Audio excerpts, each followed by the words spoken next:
Hey guys, Jonathan Feist here, Charge.io. We have a special guest today at CES 2017. This is Brendan Schulman from DJI, VP of Policy. Thank you very much for joining us here today, Brendan. Thanks for having me. And of course, we are at Charge.io getting into drones and enjoying the flight and whatnot. We're learning about the basic safety. Is there any words of wisdom you have for first-time flyers? Sure, absolutely. I think it's not hard to fly a drone, but it's a really good idea to start off in a safe location. Some of our products are especially designed for beginners. So we've got a beginner's mode. If you buy a Mavic Pro or a Phantom, first time you fly it, it's going to be in a limited 100-foot radius, 100-foot altitude and radius limitation, so you can learn how to fly without it getting away from you. Highly recommend going to an open area like a park, or if you have a really big backyard, just so you're not in your buildings or trees and you're not going to bump into anything. Also, there's really good guidance on the FAA's website in terms of where you can fly safely, how high you can fly, what to do about airports. If you happen to live near an airport, you should provide notice to the airport. Stuff like that's really important. And then we, as a manufacturer, also provide safety information. So if you go to our YouTube channel, we have a tutorials channel including a fly safe video there. They can really help get you started on the basic safety operations. Very good. Now, these beginning flyers who take off in their backyard, you get the basics underhand and then you take it up into the air a little bit more and you end up flying over top of your neighbor's house. Is there any policy on this?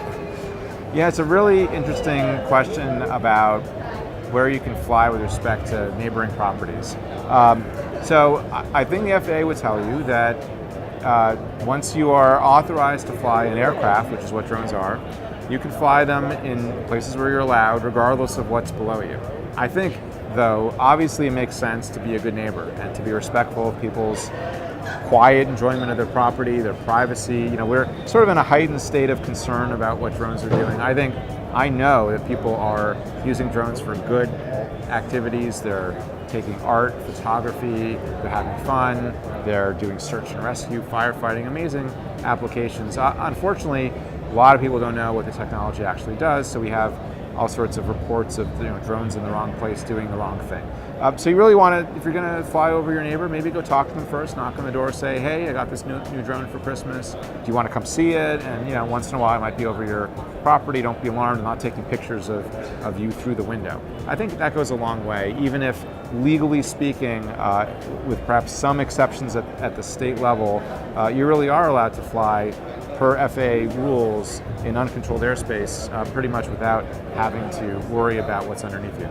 Other than people, don't fly over unprotected people. Certainly. Yeah. Now, for those that, as you say, do live within the controlled airspaces, there is the notification that you're supposed to inform your airport. Is it simply just giving them a phone call? Is there a written form you're supposed to submit? And when would you suggest? Immediately before you fly, or maybe the day before? So there's no specific guidance on when you should notify them. To me personally, it makes sense to call them the day of and maybe like right before, an hour before, something like that. But I have not seen any information as to exactly when you should do that. The mechanism varies from airport to airport. Some of them have phone numbers. Others, like the smaller ones, you might actually want to show up and talk to them. There is a technological solution that's out from a company called AirMap. So they have created with about 100 airports already an electronic notification system where you can just tap on their app, it automatically notifies the airport and comes back and thanks you and confirms that you provided the notice, so you can be sure that you've done what you need to. Very good.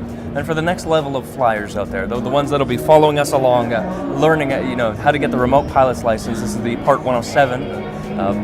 Any advice for beginners who are just starting the learning process? For commercial use? For commercial use. Yeah. So the great news is that as of August, we have a rule for commercial operations that has a very low barrier to entry. All you have to do is pay $150, go take your Part 107 multiple choice test on airspace information, weather, avionics, stuff like that, how to read a aeronautical chart. The great news is over 85% of people who take that test are passing on the first try. So if you are interested in commercial operations, it's really not that hard to put a little bit of money, a little bit of time and effort into passing the test, and then you can go and do those operations without having to worry about not being in compliance. Very good. It sounds like you're very knowledgeable of the FAA. How involved are you yourself and as well DJI with working with the FAA in terms of licensing for us drone enthusiasts? Yeah, we work extensively with the FAA. We really consider them partners in trying to move the regulations forward in a reasonable way. I sit on the Drone Advisory Committee, which is co-chaired by the CEO of Intel. And we are, we meet several times a year at the high level, and then in the subcommittee, we're meeting every few weeks to try to recommend approaches to the FAA that make sense for people who want to do more sophisticated operations, as well as the topic of what is the appropriate role for state and local government in terms of restrictions or regulations, as well as enforcement when people are doing things they shouldn't. So that's a discussion that's going on in Washington. And we've worked with them on the rulemaking. So Part 107, there was a public comment process that was important. I was on the rulemaking committee for flight over people. So we are expecting to see a proposed rule from the FAA in the next few weeks, maybe, that will propose a set of rules for how to fly over unprotected, uninvolved people safely. And that will be open for public comment for probably a couple months. So if you're interested in that and you want to let the FAA know what you think of the proposed rule, read it, and you can file comments electronically at regulations.gov. Very good, thank you. And of course, we're seeing a lot of people, I believe the FAA said there was some 60,000 applications or persons who have gone for the Part 107 testing. In your experience from the people you've seen, what are a lot of the uses? Are we seeing a lot of strictly commercial usage of inspecting towers and that sort of thing, or is it more of a filming community that's getting these licenses to go commercial? Certainly the aerial filming and aerial photography is a huge part of the existing uses. We've got significant interest in industrial inspection and cell phone towers and things like that. But we also see a wide variety of really surprising and innovative applications, including my favorite from the past year is a drone, one of ours, the Inspire, being used to collect whale snot, flying behind the whale when they breach, and they spray, collecting with a petri dish on the drone that spray, bringing it back, analyzing the sample for things like health, gender, pregnancy, migratory patterns. So literally saving the whales using a drone, and there's no other way to do that. You can't use a manned helicopter, you can't use a boat. So it's a really innovative new application I never would have thought of, and really beneficial. So we're seeing the stuff that you read about a lot, and it's obvious, real estate photography, and we're also seeing like amazing things. That's certainly excellent. Yeah. And for a lot of the hobbyists at home, would you recommend that they go for the remote license Part 107, or just stick with the basic FAA registration? Yeah, so the good news is thanks to a statute that was passed 5 years ago, there's a lighter regulatory approach to recreational use.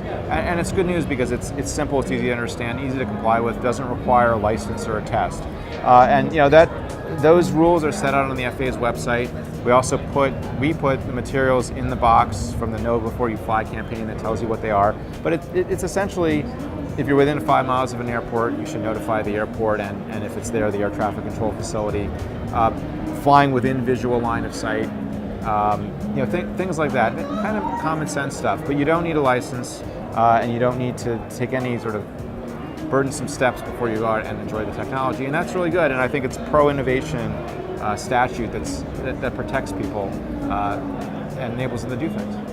Certainly. Excellent. Well, thank you very much for your time, Brandon. Oh, welcome. It's great to have you here. You too. Thanks a lot. And thank you all for joining us. Charge.io. Stay tuned, of course, for more from CES 2017. And stay tuned, or check out the links below for DJI, their information, and more coming from us on how to get into flying drones safely.